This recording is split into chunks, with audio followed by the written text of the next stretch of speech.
Olá pessoal, tudo bem? Então hoje a gente inicia nossa aula 8 e agora nós vamos falar então ainda sobre o movimento voluntário, mas a gente vai entrar no tópico dos receptores musculares. Então a gente já falou, né, que existe um comando central que vai enviar o potencial de ação lá para o motoneurônio alfa, que vai transmitir esse sinal pela junção neuromuscular, que vai adentrar a fibra muscular e vai realizar a contração muscular, que a gente acabou de ver como é que é todo esse processo minucioso lá dentro da miofibrila, correto? Mas eu também já falei que existe uma retroalimentação de informações. Então, como é que o cérebro ele sabe que aquele plano motor ele foi executado? Então, ele sabe por meio dos receptores musculares. Então, a gente vai ver que esse controle neural da musculatura, ele é decorrente de mecanismos. Ali o primeiro em verde, que é feed-forward, né? Então, é um mecanismo que é de comando central para a periferia. Então, é o potencial de ação que vem do sistema nervoso central para a periferia, né? Para o músculo, para o órgão efetor, que é o que vai realizar aquele comando. E a gente tem aqui em azul os mecanismos de feedback, que é o retorno da informação, é para confirmar se aconteceu aquele plano motor, se não aconteceu, ou se esse plano motor está debilitado por algum motivo, não está conseguindo contrair todas as fibras que deveriam contrair, porque talvez está tendo fadiga, se está tendo mudanças químicas no ambiente celular ou no ambiente sanguíneo. Então, tudo isso são mecanismos de feedback que retornam lá para o cérebro, porque ele que vai processar esses sinais sensoriais para entender se ele pode manter aquele plano motor como estava sendo executado ou se ele precisa modificar aquilo diante do ambiente externo, diante do estímulo externo que esse corpo está recebendo, tá? E como que essa fisiologia está respondendo diante desse estímulo. E a gente está falando muito de exercício, né? A intensidade do exercício é um estímulo, tá? Então, a gente vai ver que dentre esses mecanismos de feedback, nós temos no nosso corpo quimiorreceptores e proprioceptores, tá? Então, a gente vai adentrar em cada um deles, vamos falar um pouco de quais são, não os quimiorreceptores, porque os quimiorreceptores, se tem uma ideia de quais sejam esses quimiorreceptores, mas o que a gente tem é quais são as modificações químicas que acontecem no nosso sistema que ativam esses quimiorreceptores para começar a mandar essa informação sensorial lá para o sistema nervoso central e dizer, olha só, a nossa condição está assim, a nossa condição está assado, e aí o sistema vai se regulando, porque lembrem-se, o nosso cérebro sempre quer manter o nosso sistema o mais estável possível diante da condição que a gente está. Ele não quer perder controle, ele também não quer ser levado à falência, porque ele é importante demais. Então, diante de qualquer advertência ou qualquer situação de perigo, ele vai parar o plano motor a fim de não se prejudicar, né? Então, por meio desses quimiorreceptores, ele vai recebendo essas informações de como que está a condição química, seja muscular, a nível muscular, ou seja a nível de corrente sanguínea, tá? E vai ter os proprioceptores também, né? Que daí a gente está falando realmente a nível muscular, que vão dar informações lá do músculo que está contraído, né? Se ele está em perigo de, por exemplo, a gente sofrer uma distensão, né? Ou se ele está preservado ainda. Então, o corpo sempre vai tentar preservar todos os seus, né, órgãos, tecidos, sistemas ali, né? De qualquer problema que possa acontecer. Bem, então nós vamos adentrar nos quimiorreceptores, tá? E esses quimiorreceptores, como eu falei, a gente sabe que esses quimiorreceptores, eles estão na periferia, né, do nosso sistema, então estão nos vasos sanguíneos. A gente também tem quimiorreceptores centrais, né, que vai ser onde vai acontecer o processamento dessas informações também, tá? Nós temos quimiorreceptores a nível muscular também, tá? Que vão fornecer as informações de modificações químicas no músculo, né? Mas claro que do músculo sai para a corrente sanguínea, né? Então, no final das contas, vai reproduzir o que vai virar sistêmico no nosso sistema, né? Essa modificação química. Então, bem, esses receptores sensíveis a essas alterações químicas seja musculares ou seja da corrente sanguínea, são o tal dos quimiorreceptores. Então, esses quimiorreceptores são ativados diante de quais alterações químicas? É isso que nós vamos ver um pouco, pensando no exercício físico. Bem, nós temos os queridos íons de hidrogênio, né? Esses aí são, acho que talvez a modificação mais minuciosa que acontece a nível químico, que já começa a ativar os quimiorreceptores e mandar informações de que o nosso sistema está começando a ficar perturbado, que está havendo distúrbio da homeostase, tá? Então, quando a gente faz a quebra do ATP, a hidrólise do ATP, a gente tem liberação de íons de hidrogênio. Fora a liberação de energia, fora a quebra da molécula em ADP mais fosfato inorgânico, que a gente já viu, a gente vai ter liberação de íons de hidrogênio.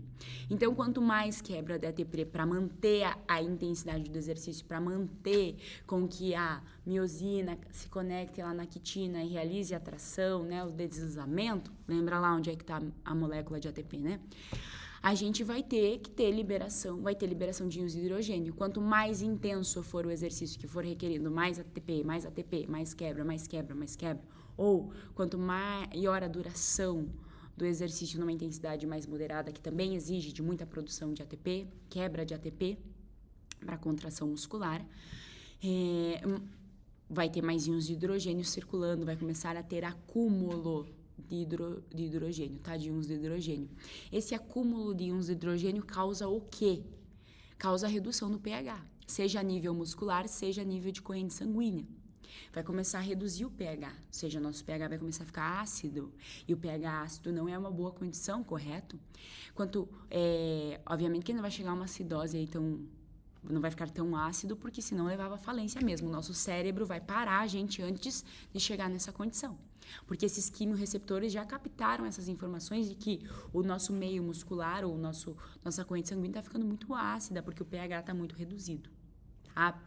Então, essa condição de pH reduzido gera o quê? Um aumento da acidose metabólica, tá? E, consequentemente, também da acidose muscular. Então, a gente começa a ter mais acidose circulando, o que vai aí também impactar em respostas, por exemplo, ventilatórias, né? Como é que a gente libera tudo isso? Pela troca respiratória, né? O2 entra, sai CO2. É uma forma de tentar limpar o sistema, lembra lá, de limpeza, né?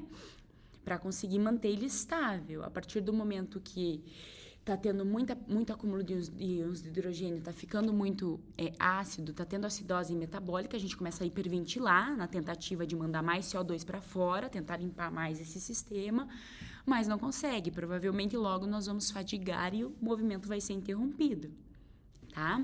E geralmente vai ser interrompido por quem? Pelo cérebro, porque não vem mais impulso, não vem mais potencial de ação para contração muscular. Bem, então, essa condição de acúmulos de íons de hidrogênio, o que ela vai causar lá dentro, né, do músculo? Acompanhem ali a linha marrom que está saindo da redução do pH sanguíneo muscular. O que essa redução do pH gera dentro do músculo? Primeiro que vai reduzir o processo de glicólise, o processo de produção de energia, ok? E o último ponto ali vai estimular os receptores de dor. Então, estimulando os receptores de dor, a gente vai começar a sentir que tá doendo, né? Que tá doendo aquele músculo, que nossa, que dor, que sensação que eu tô tendo. Vai ter também aumento da acidose metabólica e por isso também a gente começa a ter essa percepção da dor, tá? Da dor que tá doendo o músculo para contrair, tá? Agora acompanhe ali aquela flechinha que sai do íons de hidrogênio, né? Então, o acúmulo de íons de hidrogênio dentro do músculo, ele vai fazer o quê? Ele vai deslocar o cálcio da conexão com a troponina. Então, ele acaba não permitindo com que a troponina se conecte que o cálcio se conecte na troponina. Então, ele desloca, ele acaba fazendo perder a conexão. E aí, o cálcio tem que voltar a se conectar. E aí, ele desloca e se conecta. Então, isso faz com que a gente tenha períodos muito rápidos, mas que não acontecem a contração. Por quê? Porque a tropomiosina cobre o sítio de ligação da cabeça da miosina e perde uma ligação forte, né? Lembra que era isso que acontecia? Aí quando reconecta, libera, conecta, faz uma contração, mas logo se perde porque esse cálcio é deslocado por conta do acúmulo de íons de hidrogênio naquele ambiente intracelular, tá? Então, isso vai acontecendo e vai prejudicando a contração. Então, por isso que parece que, às vezes, quando você está numa intensidade intensa, alta, você parece que, às vezes, sente como se parasse de contrair alguma parte do teu músculo e daí ela volta. É por quê? Por conta desse deslocamento do cálcio, tá? Da troponina. Bem, a nível cerebral, então, o que esse acúmulo de íons de hidrogênio vai causar? Vai causar dor, né? Porque vai ter um estímulo dos receptores de dor por conta da redução do pH. Pode causar náusea a um nível bem extremo. Então, a gente está falando de exercício muito intenso, exercício no domínio severo, assim, treinamento muito forte para você chegar a sentir náuseas, né? E também pode gerar desorientação, tá? A nível de corrente sanguínea, então, esse acúmulo dos íons de hidrogênio, ele vai acabar inibindo, gente, a combinação de oxigênio com a hemoglobina no pulmão. E isso vai causar o quê? Vai causar uma dificuldade de transportar oxigênio pela corrente sanguínea, obviamente, para dentro dos músculos, né? Então, vai ter uma redução nesse transporte de oxigênio, tá bom? Por conta do acúmulo desses íons de hidrogênio a nível inicialmente muscular e depois isso vai para a corrente sanguínea, tá? Então a gente começa a ter uma perturbação geral, né? E se eu não tenho oxigênio indo para nossa corrente sanguínea, irrigando os músculos, né? E também fazendo aquele processo de limpeza que é depois do oxigênio passar, vem CO2 limpando tudo, não acontece essa limpeza, né? Então cada vez mais começa a ter mais acidose metabólica. E aí cada vez mais você vai tendo sintomas de fadiga. Tá? Então, esse é o primeiro, vamos dizer assim, potencializador de ativação dos quimiorreceptores. E essas informações todas vão lá para o sistema nervoso central para ele decidir, será que a gente mantém dessa forma o nosso plano motor ou a gente precisa, sei lá, tô correndo. E aí a acidose está pegando, né? Tá uma acidose metabólica muito alta. Por quê? Porque eu tô tendo acúmulos de íon de hidrogênio, porque eu tô precisando produzir muita energia para contrair o músculo. Então, o meu cérebro vai decidir, será que a gente continua? Será que a gente reduz? Diante dessa condição, a gente está em perigo de ter uma catástrofe fisiológica? Qual que vai ser a decisão? E aí vem aquelas informações que a gente já viu do que pode influenciar o controle neural da musculatura, que as modificações atencionais, que podem ser os sintomas de fadiga, as respostas afetivas. Então, tudo isso aí vai estar em jogo naquele momento. Bem, outra coisa que pode ativar os quimiorreceptores são também os íons de fosfato. Os íons de fosfato são o PI. Lembra quando você quebra ATP e você fica com uma molécula de ADP, né, a adenosina de fosfato, e uma molécula de fosfato inorgânico, que é o PI. Então, esse PI também, né, esses íons de fosfato, eles também começam a se acumular nessa hidrólise do ATP, conforme a intensidade vai aumentando, tá? Esses íons de fosfato, esse acúmulo de íons de fosfato vai ter um papel muito similar que os íons de hidrogênio, tá? E eles vão principalmente atuar, vamos dizer assim, em reduzir a glicólise e também a contribuir para o deslocamento do cálcio da troponina, tá? Prejudicando o ciclo de contração muscular, assim como os íons de hidrogênio, né? Outro potencializador, aí, outro fator que vai ativar esses quimiorreceptores é o fluxo de cálcio intramuscular, tá? Então, por um primeiro ponto, a gente já viu, né, que a liberação de cálcio no meio intracelular, ele vai ativar o metabolismo mitocondrial. Lembra lá, né? Ele vai falar assim, ó, tá tendo muita liberação de cálcio do retículo sarcoplasmático, isso quer dizer que vai ter contração muscular, isso quer dizer que precisa de mais ATP para contração muscular. Então, a mitocôndria começa a produzir mais ATP, correto? Beleza, a gente já falou disso. Mas a liberação de cálcio para contração muscular, parte do cálcio que começa a ser liberado, ela vai ser absorvida pelas mitocôndrias também. Só que, conforme essa absorção vai ficando cada vez maior, porque está vindo muitos impulsos, muitos potenciais de ação e está tendo muito cálcio sendo liberado, essa quantidade que está sendo absorvida pela mitocôndria vai também influenciar, mas agora de forma negativa, quando começa a ter um acúmulo do metabolismo mitocondrial. Porque ela começa a gastar energia desnecessariamente com uma coisa que ela não precisaria metabolizar e agora ela precisa, porque está em acúmulo. Mas a gente vai ver isso já já. Então, veja aí o fluxo né, de cálcio intramuscular, prejudicando o metabolismo mitocondrial, que vai produzir energia, que vai produzir o ATP, mas influenciando de forma negativa quando começa a ter acúmulo dentro da mitocôndria desse cálcio. Bom, acaba acontecendo também, conforme isso, a intensidade vai aumentando, né? Pense numa condição que a gente está falando de exercício, de um estímulo que é vigoroso, que é severo, né? Então, acontece uma redução da capacidade do retículo sarcoplasmático em liberar cálcio suficiente, mesmo que esteja havendo impulsos potenciais de ação. Tá? Então, começa a ter uma redução nessa capacidade de ser liberado cálcio. Se tem redução na capacidade de liberar cálcio, a gente vai ter menos cálcio para se conectar na troponina, a gente vai ter também menos cálcio intramuscular, dando sinal para o metabolismo mitocondrial produzir ATP. Tá? E essa redução no sinal intracelular para contração, que vai acontecer, né? Porque vai reduzir com que a contração muscular aconteça, por conta de não ter tanto cálcio ali livre no meio intracelular, é o que eles chamam de responsividade, né, ou responsiveness. Então, esse processo também vai acontecer decorrente desse aumento da intensidade. Bem, também vai acabar gerando, né, uma redução da sensibilidade da interação actina-miosina ao cálcio. Porque, veja lá, se eu estou tendo acúmulos de íons de hidrogênio, ele não começa a deslocar o cálcio da troponina? Isso vai fazendo com que tenha uma redução na sensibilidade da interação actina-miosina. Se a liberação do cálcio parte e começa a ser absorvido pela mitocôndria e o retículo sarcoplasmático está tendo uma redução da capacidade de liberar esse cálcio, vai faltar cálcio para conectar na troponina. Então, isso vai prejudicando a interação actina-miosina. Consequentemente, vai tendo uma redução aí na sensibilidade dessa interação entre actina e miosina. Decorrentes principalmente, vejam ali embaixo, né, dos íons de hidrogênio, que vai prejudicar a conexão do cálcio à troponina, tá? E por fim, então, atrelado o fluxo de cálcio intramuscular, a recaptação do cálcio pelo retículo sarcoplasmático, vamos dizer, acabou o impulso, né? Não está tendo potencial de ação. Então, o retículo sarcoplasmático vai começar a recaptar aquele cálcio que está intracelular, certo? Vai começar a mandar lá para as bombas de cálcio. Só que para mandar para as bombas de cálcio tem que ter ATP, né? Tem que ter energia para esse cálcio voltar. Então, começa a ser reduzida essa condição de recaptação desse cálcio. E isso, a redução da captação desse cálcio, prejudica o relaxamento muscular.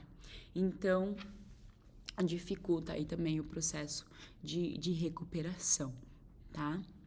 Então, tudo isso aí vai ativar os quimioreceptores para falar dessa condição intracelular ali, e até mesmo extracelular, né?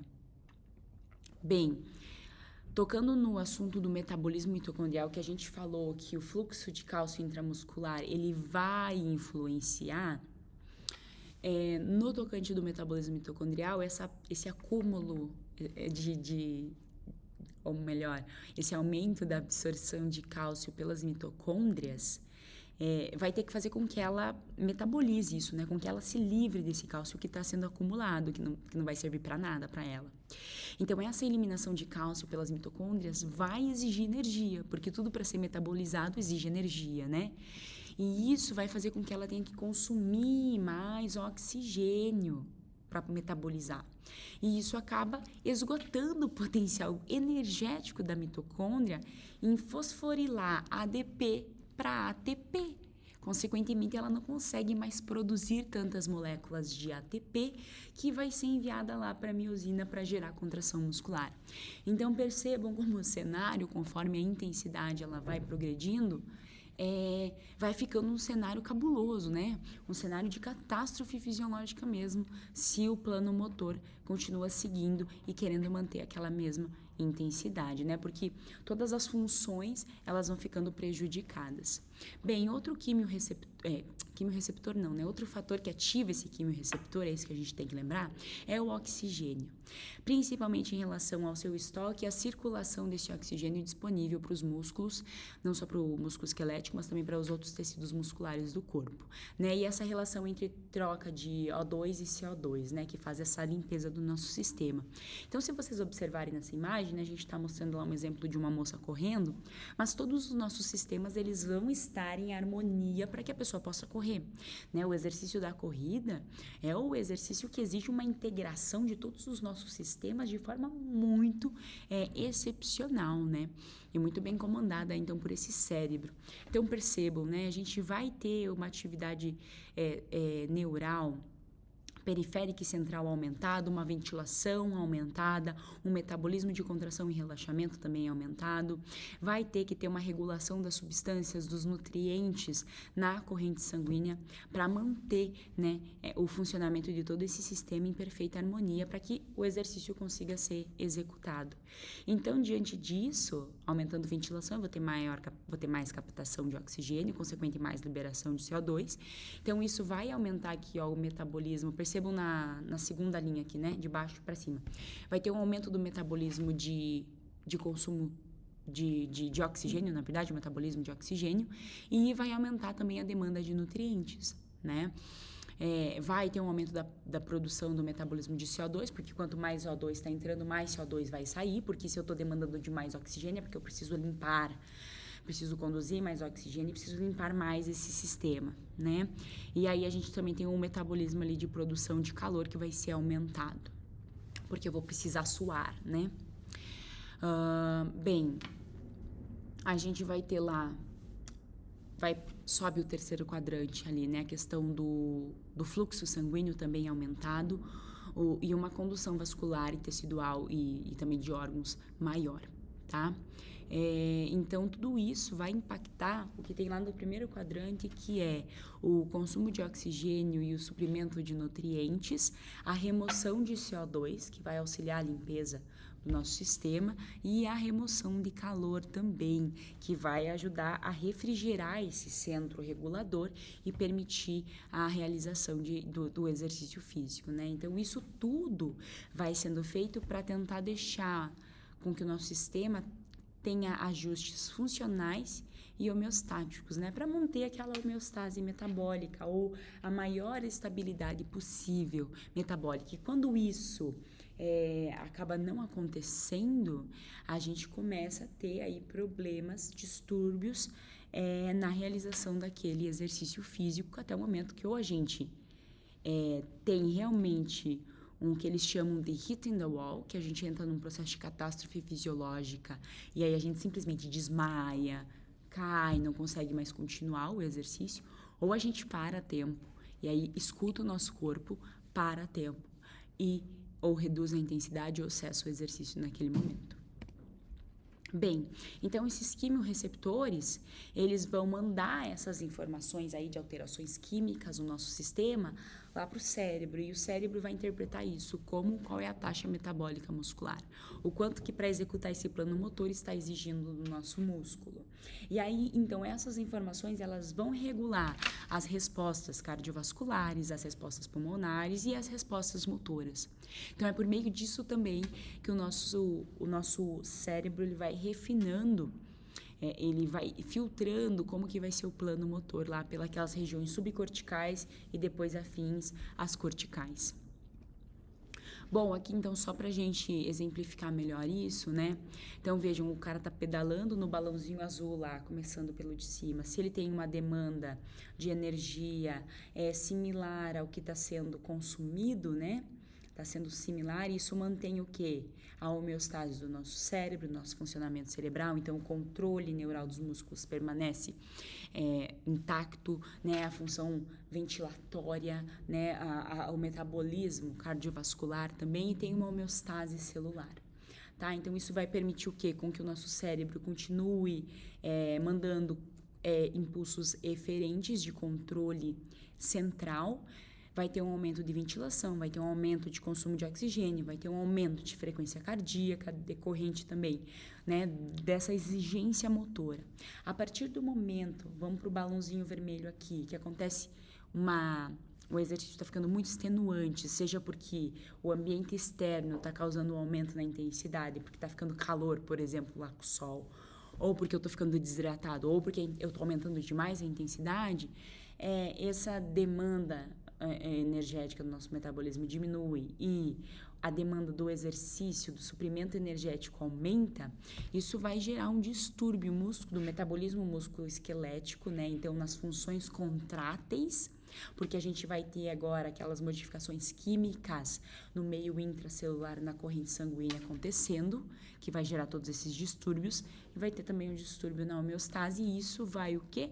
Gerar fadiga, né? Fadiga muscular, tá? E no final das contas vai cessar o exercício, tá? Bem, dito então sobre os quimiorreceptores, a gente vai adentrar nos próprios receptores musculares, tá? Esses próprios receptores, eles vão servir para que a retroalimentação sensorial, ela seja contínua do músculo em contração para o sistema nervoso central, aí precisamente para o cérebro, tá? Ele que vai mandar então essas informações sensoriais. Então, aqui como a gente pode ver, né, a gente já vê esse caminho que sai do músculo e vai até o cérebro, passando pela medula espinal.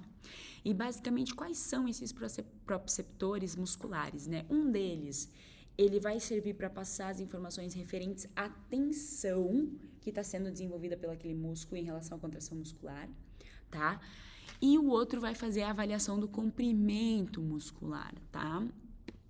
Então, o que vai observar essa tensão muscular que está sendo gerada pela contração desse músculo é o órgão tendinoso de Golgi, que está aqui em verde já destacado para vocês. Vejam como que sai do tendão ali, ó, um neurônio sensorial. Vejam o desenho como é de um neurônio sensorial que vai até lá na região do córtex somatosensorial, tá? E o que está interessado em avaliar o comprimento muscular é o fuso muscular, que vocês estão vendo ali, que fica dentro lá da fibra muscular, tá? É dentro da fibra muscular que fica o fuso muscular.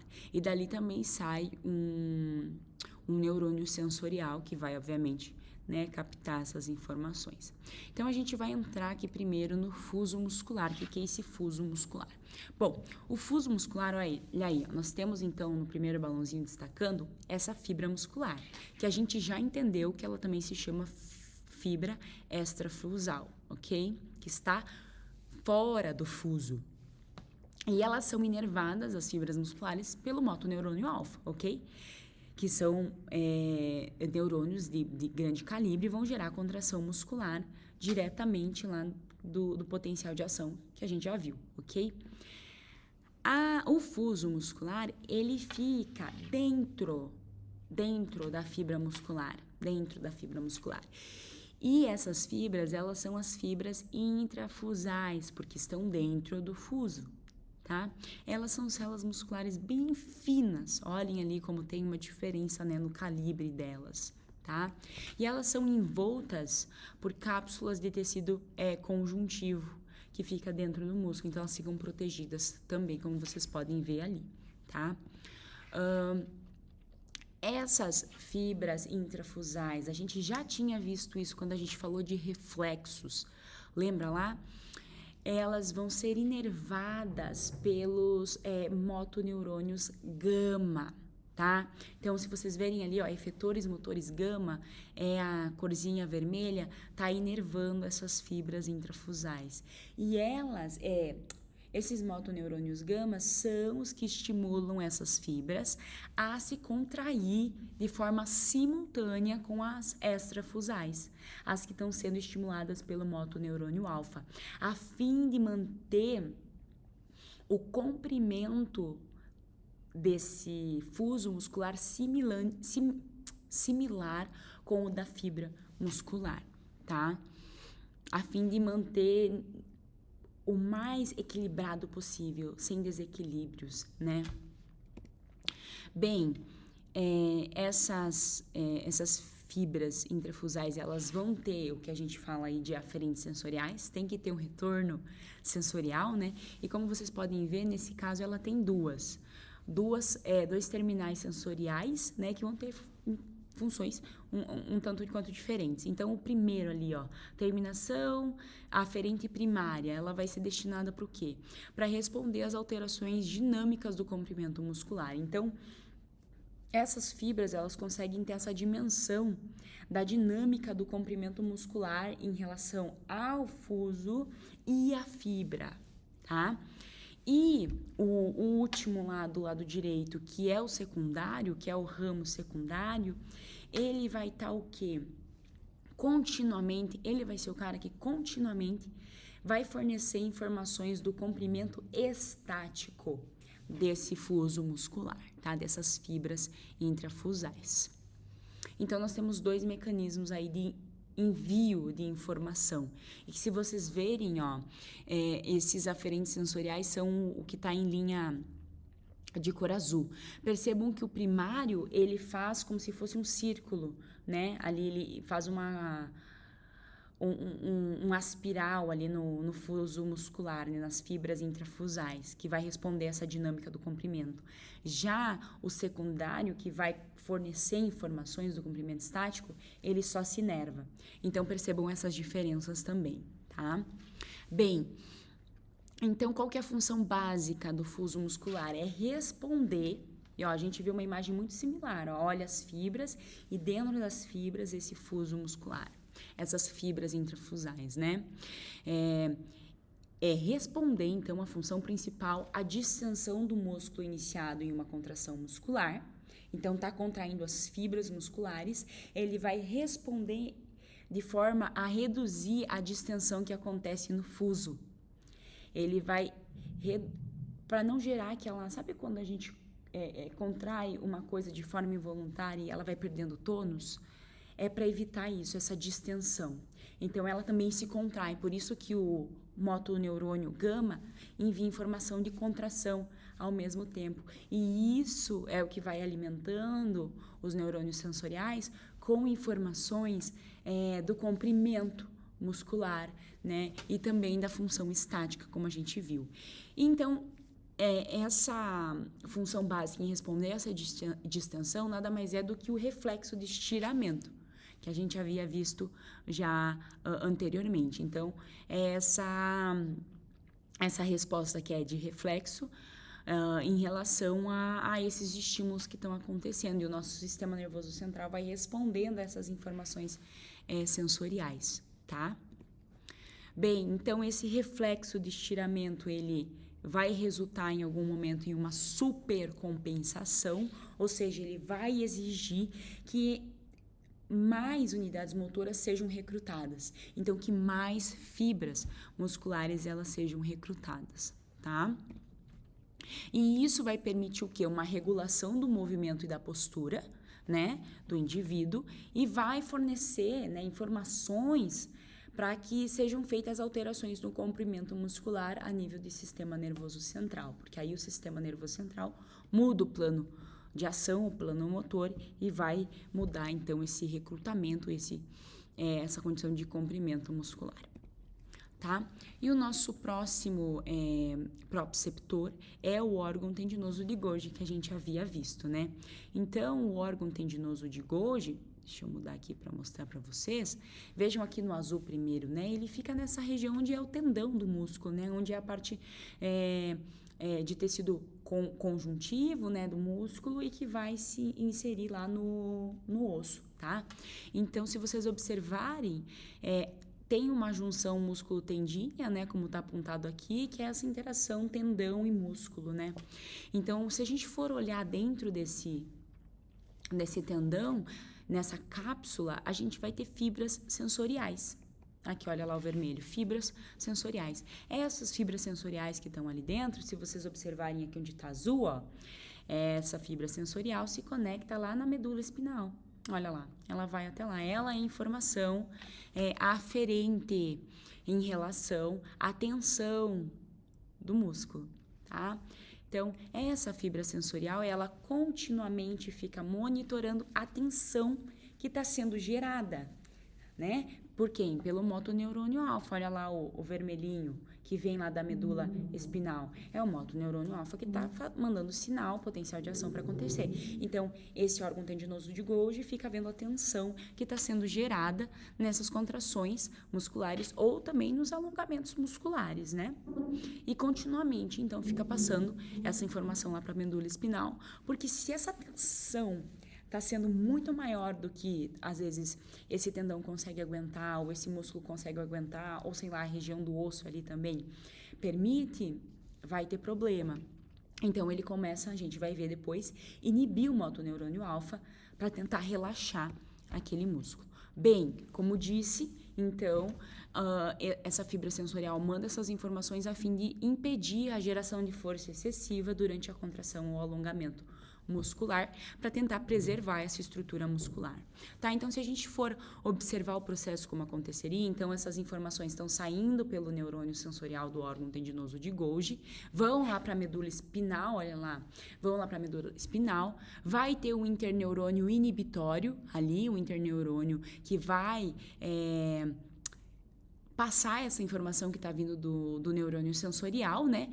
E esse interneurônio inibitório, ele vai ter potenciais pós-sinápticos inibitórios, ou seja, ele vai começar a inibir, mesmo que o motoneurônio alfa esteja recebendo potenciais de ação, esse interneurônio inibitório começa a inibir essa informação aí para contração muscular e vai impedir que o motoneurônio alfa, então, contraia aquelas fibras musculares, evitando que tenha alguma distensão, alguma ruptura, algum estiramento também, tá? Então, essa função do órgão tendinoso de Golgi nada mais é do que o reflexo tendinoso, tá? Então, uma forma de você conseguir agora inibir a atuação do órgão tendinoso de Golgi, porque pensando na performance, no autoatendimento, você quer, na verdade, levar ao seu corpo a sua máxima performance, então máxima contração, máxima execução de movimentos. Então, com o treinamento, você pode gerar uma desinibição desse órgão tendinoso de Golgi, a fim de que você consiga continuar recrutando o maior número de fibras o máximo possível, tá? Então, essa desinibição, ela pode acontecer, sim, como efeito de treinamento, tá bom? Então, aqui recapitulando, e a gente já viu esse slide anteriormente, mas só para a gente reforçar, então, esses reflexos proprioceptivos que vão permitir a comunicação com o sistema nervoso central, né? E essas informações vêm dos tendões, das articulações, do fuso muscular, que vão informar a situação e a posição do organismo no espaço, tá? Então, esses são receptores sensoriais. Eles são quem? Órgão tendinoso de Golgi, que vai dar o reflexo tendinoso, que é o reflexo de tensão, e o fuso muscular, que vai dar esse reflexo de estiramento muscular. Então, gente, agradeço pela aula de hoje. A gente deu uma olhada aí nesses receptores e na aula seguinte nós vamos falar sobre a comunicação. Então, como que essa comunicação se dá por meio dessas informações sensoriais que vêm tanto de quimiorreceptores quanto de proprioceptores, mecanorreceptores, beta-receptores, todos esses receptores sensoriais que o nosso corpo tem e trabalham de forma harmônica para enviar informações para o sistema nervoso central a fim de manter o plano motor e manter a execução do movimento voluntário. Obrigada por hoje, espero vocês na próxima aula.